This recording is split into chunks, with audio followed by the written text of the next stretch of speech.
நாட்டில் தொடர்ச்சியாக நிலவி வரும் வறட்சியான காலநிலை காரணமாக நாட்டின் பல பகுதிகளிலும் நீர்நிலைகளின் அளவுகளில் பாரிய மாற்றம் ஏற்பட்டுள்ளது.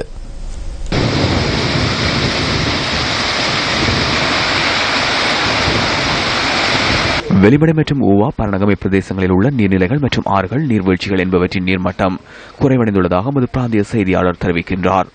80 அடி உயரமுள்ள மானவள நீர்வீழ்ச்சியின் நீர்மட்டம் குறைவடைந்து காணப்படுகின்றது.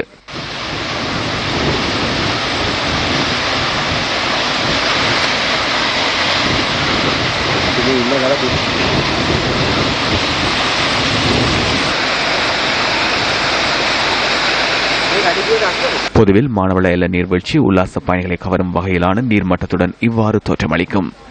எனினும் தற்போது நீர்வற்றி நிலையில் இந்த நீர்வீழ்ச்சியின் நிலை இவ்வாறு காணப்படுகின்றது. இதேபோன்று இந்த பிரதேசத்தில் அமைந்துள்ள மேலும் சில நீர்வீழ்ச்சிகளின் மட்டம் குறைவடைந்துள்ளமையால் மக்களின் நீர் தேவைகளை பூர்த்தி செய்து கொள்வதில் பெரும் சிரமங்களை எதிர்நோக்குவதாக எமது பிராந்திய செய்தியாளர் தெரிவிக்கின்றார்.